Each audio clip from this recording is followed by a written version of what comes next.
নমস্কার বন্ধুরা, আজকে চলে এসেছি নতুন আরেকটি রেসিপি নিয়ে। কারকলের ডাঁটার তরকারি। প্রথমে ডাঁটাগুলিকে ছাড়িয়ে কেটে নেব।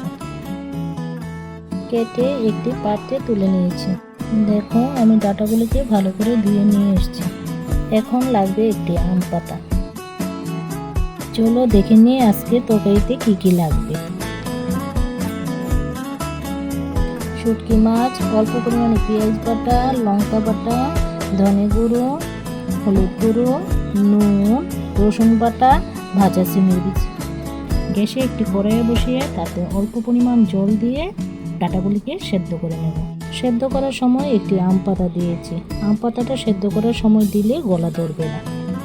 এখন এদিকে একটি প্রেসার কুকার বসিয়ে তার মধ্যে সিমের বিচি দিয়ে অল্প পরিমাণ নুন, অল্প পরিমাণ জল দিয়ে সেদ্ধ করে নেব।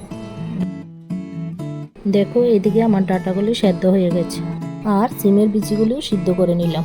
একটি কড়াই বসিয়ে তাতে পরিমাণ মতো সর্ষের তেল দিয়ে তার মধ্যে দিয়ে দিলাম পেঁয়াজ বাটা, রসুন বাটা, লঙ্কা বাটা দিয়ে ভালো করে নেড়ে মিশিয়ে নিলাম। কিছুক্ষণ পর দিয়ে দিলাম শুটকি মাছ। শুটকি মাছগুলিকে একটু ভেজে নেব যতক্ষণ না এর গন্ধ বেরোয়।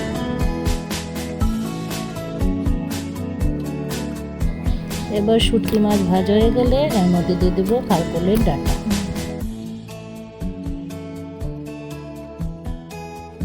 ভালো করে মিশিয়ে নিয়ে এর মধ্যে দিয়ে দেবো স্বাদ মতো নুন, হলুদ গুঁড়ো দিয়ে নেড়ে ভালো করে ঢেকে ঢেকে ভাজবো। এরকমভাবে ভাজা হয়ে গেলে দিয়ে দেবো সেদ্ধ করা সিমের বিচি। আবারও ভালো করে ঢেকে কিছুক্ষণ ভেজে নেব। ভাজা হয়ে গেলে ধনে গুঁড়ো দিয়ে নামিয়ে নেব। দেখো, আমার কারকলের ডাঁটার তরকারিটা কত সুন্দর হয়েছে। সত্যি করে বলছি, তোমরা একবার হলেও বানিয়ে খাবে, ভালো লাগবে।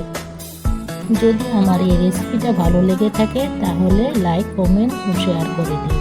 আর হ্যাঁ, সাবস্ক্রাইব করতে ভুলো না যেন।